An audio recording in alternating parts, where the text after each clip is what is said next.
What is up? Thank you for coming to my channel, Prison POV. One thing about me, I have a little bit of, how do you word it, hypochondriac on minds. Been feeling a little bit of fatigue, and what I did was went online and said, what caused fatigue? Should never done that. So I seen that like, oh damn. Then I started looking like, damn, I look pretty pale. So I really don't know what's going on inside this body of mine. We're going to push past it. Honestly, man, it's a trip. I have been feeling quite a bit of fatigue. It all started several weeks ago when I was taking these THC pills. And I thought, you know what, I feel like it's taking all the methadone out of my body. So I quit taking them, but then it still felt funky. And I thought maybe I have to catch up. Like when you put a new battery in a car. Runs funky for a minute. I'm going to run funky for a minute, I figured. But it never has balanced out. And even to this day, feeling fatigue. What is up with that? That's not part of the video. You know what it is? Actually, it is part of the video. That was kind of a weird thing to say. That's not part of the video. Anyways, man, part of me wants to just go, whoop, start all over. But I'm not going to do it. It is what it is. I'll tell you what happened yesterday. I was wearing this shirt, Mr. T, from the Mapaku Coalition. And I'm wearing this shirt again today. I do that sometimes. I don't wear it very often, though, because I don't want to mess it up. I love Mr. T. Him and Kinky Tail were the hitmen for the Mapaku Coalition. Yes, I love him. So I was wearing this shirt yesterday, went to my P.O. box, and my homegirl Sab with the Blood from England sent me a really cool gift. She sent me this lion mask. Now, what are the odds I'd be wearing my lion shirt when I got the lion mask? Really cool.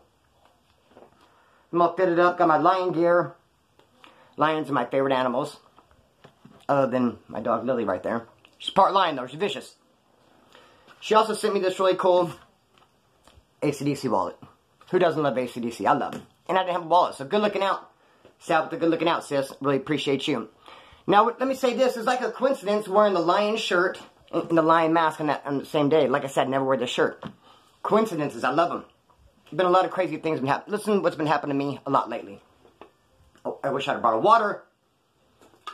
So, do you talk to yourself? Like, I'll be sitting on my couch and I'll say to myself, I'm thirsty. I'll literally say it out loud sometimes, talk to myself. Man, I'm thirsty. It's okay to talk to yourself. It's not okay to answer yourself. Like if I would have said, well, what do you want to drink? Now they're going too far. But you can say, I'm feeling thirsty. Now, a lot of times what's been happening, this happened this morning, the TV's on in the background, and then someone on the TV will say thirsty at the exact same time I do. So I'll be like, I'm thirsty. And at that moment, the TV will be like, thirsty. They'll say it, and I go, whoa. Now, you know what happens when you're in person with somebody. They'll say a word at the same time. You're supposed to wipe it off, kind of little thing. What happens when the TV does it all the time? Like, man, straight quinkadink. It makes me feel like I'm where I'm supposed to be. I'm doing the right thing. Just like when I got this, wearing the lion shirt and got the lion mask. I'm doing the right thing. I'm doing what I'm supposed to be doing. So, let me say this.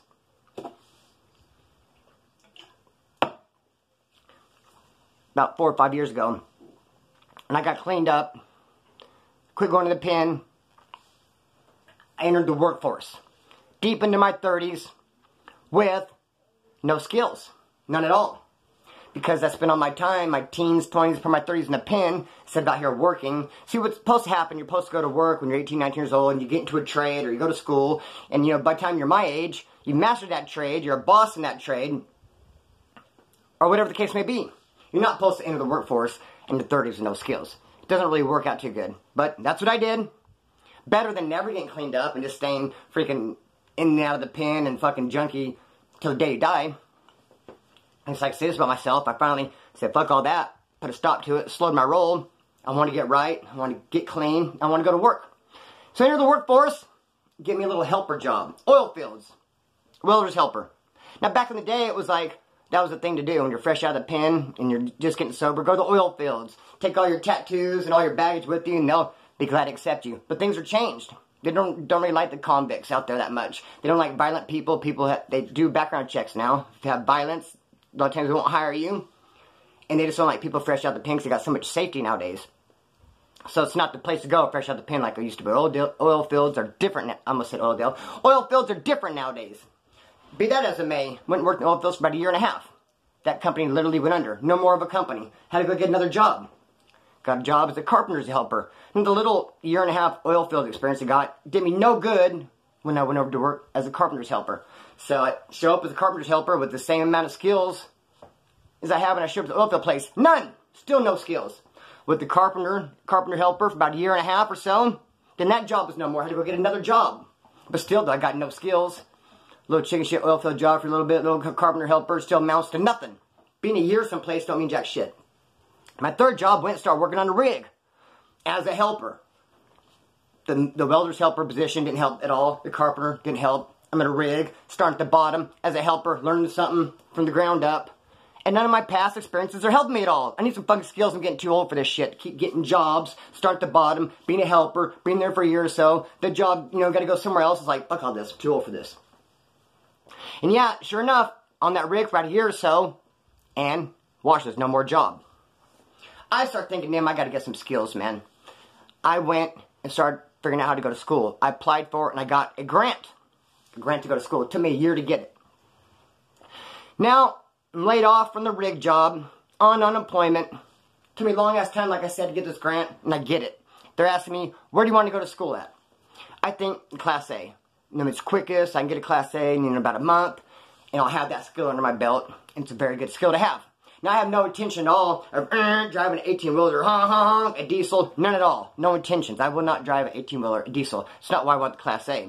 I want the Class A, for one, because I got to go to school, I got a grant to go to school, and it seems like the good school to go to and have a Class A. What I want to do, though, is drive a water truck. Maybe a tow truck. Maybe even a limo. I really want to operate on a Class B scale. But I'll have the Class A. Because you're going to get the license, you might as well get A. I don't walk in there just get a Class B. No, you get the A, but I'm pretty much just going to be operating on a Class B scale. I want to get a water truck. Drive a water truck. Be perfect. So I go to school. Like I said, it took me a year to go. A year to get in there. I'm in there going through the process, and they send me to the DMV to take my first permit. I got butterflies and stuff. I'm all nervous. It's actually happening. Something good's going to actually happen to me. I'm actually going to get this Class A. You know, I just love it when a plan comes together. I'm feeling pretty happy at the DMV, getting ready to take this test. I mean, feeling good about it. They reject my Social Security card. Just straight out look at it and go, no, cannot get this. Like, what? Dude, what in the hell? Like, damn, that like, what do you mean you don't want to accept my Social Security card? I go to the school and like, damn, they won't accept my Social Security card. They go, oh yeah, they're real picky about them. But kind of what pissed me off is I feel like the school, when I first enrolled and they saw my Social Security card, they should have said, look, they're not going to accept this at the DMV. We know they're picky about it. Get you a new card. I should have started the new card process way back in the day. They never said nothing. After the fact. And my Social Security card, I'll admit it is ripped in half, taped back together, and one of the numbers is missing. But everyone's been accepting it up to this point. All of a sudden they reject it. The school's like, pretty much tell me like we knew they would. Like, damn, why the hell fucking didn't tell me? So the school tells me, go apply for a new Social Security card. We're going to have to put you on pause. You can start back up the 23rd, which would be this coming up Monday. So, a week and a half or so ago, I did go online, apply for a Social Security card. It cost me $39. I went through the little thing, all that. Now, I started getting trippy, like about a week and a half later, because I never got no confirmation. I never got no, hey, your Social Security card's on the way. Thank you for applying for it, or whatever. Here's your confirmation code. Nothing. As if I didn't even sign up for anything. Strange. So I called Social Security Department yesterday. Say, hey, I paid you guys the $39. You didn't pay us $39, they said. We don't charge. What? Yeah, you didn't pay us $39. And as a matter of fact, you didn't even apply for no Social Security card. So damn, who the hell did I apply to? Who did I give all my information to? Who did I get $39 to? Because I went online, applied for something, talked to somebody, but no Social Security card. I got no card on the way. Furthermore, she goes to tell me you have to download some paper, get some paper, print it out, whatever, send it in, and it can take 4 to 6 weeks to get a card in the mail. What? I cannot afford to be on pause, fucking 4 to 6 weeks waiting for this card. I just couldn't believe it. Like, I really had to take a deep breath, count to 10, I had to count to fucking 100. Like, what is going on? So, with that being said, where am I at? Alright, I hate pausing the video, but I really kind of just got lost for a minute there. This is overwhelming. This is a lot. Well, I had to pause. I should have went and got me a water. Anyway, so, Social Security card. I'm going to have to order one today. I still haven't even ordered one. Supposed to be starting school Monday. That ain't going to happen. I'm going to get that paper. And tech is my enemy, man. I know it's going to be a struggle for me to fill this thing out, even get the fucking card. Go through the process today. The lady said 4 to 6 weeks to get it. I hope she's lying. I hope she doesn't know what she's talking about and I can actually get it just in a couple weeks. What am I going to do? Be on pause for school and not start for another 4 to 6 weeks? That wouldn't be so bad. But trip on this. I love this chair, by the way, too. Man, I love this chair. Shout out to you, Blue Belt. Trip on this. I go log in to my unemployment account. I never do. I'm surprised I remembered the passcode to get me in there. Logged on, and it said that I had just gotten my last check. No more unemployment. It's done. It's a wash. It's a wrap. No more unemployment. That's my income. And I wasn't prepared. It just came out of the blue. Like I said, never log on, never even look at that shit. And they don't send you no receipt or nothing. So I don't even know what I'm going to do about that. Got no income. I have to have a yard sale. Start selling some stuff. I got this globe. If anyone's interested, yeah, I'm going to have to have a yard sale. This globe, I'm pretty sure this is made of real gold. No, I can't sell the globe. I love this thing. Speaking of globe, what do you guys think about the flat earthers, man? We got all those people up in the space station looking down clearly at a round globe. And you got all those flat earthers. Don't you know how the song goes? I've been around the world and I can't find my baby. I've been around the world. Clearly, the world is round. But you still have those flat earthers out there. Be that as it may, I'm going to have to have a fucking yard sale. Unemployment shut down. I guess I call them today and say, am I going to kind of extension or some shit? Don't know what I'm going to do without income for 6 weeks. I mean, no. No school for 6 weeks. Income would be from school, like, 90 days away. If I have to wait 6 weeks for school, go to school for a month, a couple weeks to get a job, 90 days away. Damn. Something's going to have to happen. Now, I guess I can go put application and go look for a job tomorrow. I'd have to mentally prepare for that. That'd be a head fuck. Not that I'm too good to work. I'm down to work. I'm a worker. I mean, look, if someone else made a comment that someone's, we know someone's taking care of you, Splinter. No, bullshit. This is all mine. If I don't pay for that light, they're going to turn it off. My father has passed away. My mom lives with my sister. No one's taking care of me. It's my pad. I pay all the bills here. It's in my name. I pay them all. And it's just me. So I don't appreciate some people saying, people are taking care of you. No, it takes a lot of hard work to keep this pad going. And I got it. And I pulled myself out of the gutter when I was homeless and on drugs. Quit the drugs, got my shit together, entered the workforce, even as a helper at my old ass age. Established residence, and I'm going to keep this motherfucker, even if I have to sell my globe. So, I will go put application out. But I mean, when I pictured myself 60 days ago, looking forward into 60 days, the 60 days ago Splinter, picture myself at this point in school. Not picture myself out looking for a job, which they just put us into the purple tier in Bakersfield. What kind of jobs are there? And we're going to go into a vicious lockdown. You know how I know? Walmart has no toilet paper. That's the first sign. No toilet paper, no water. What does that tell you? Lockdown. So I really don't see, hey, you guys hiring? I'll do it though. There's got to be a hole for me to dig somewhere. Or maybe what I should do is just start knocking these videos out. Maybe the YouTube algorithm will be kind to me. I do have YouTube. To pay every month on the 21st, I get about under $1,000. Not enough to live on, definitely. But if I bump it up a notch, make more videos, who knows what could happen. I mean, it's really my only option at this point. Because apparently I'm not going to be in school for a while. And enjoying the benefits of having any kind of skills after getting out of school and looking for a job. Still no skills. I'm going to work this out, man. Life straight through a curveball. Used to it though, man. Prison POV. I started this channel a little over a year ago, and I started calling it Methadone Detox. I made a video, and I said, like a little, what's the word I'm looking for? Fuck, where am I going with this, Splinter? I made a video, and I can't remember the name of this, so I wish I could just fucking back up. Okay, look, let's start all over. Methadone Detox started about a year ago. I was detoxing off methadone. Duh, Captain Obvious. Oh, were you really? Maybe that's why you called it methadone detox.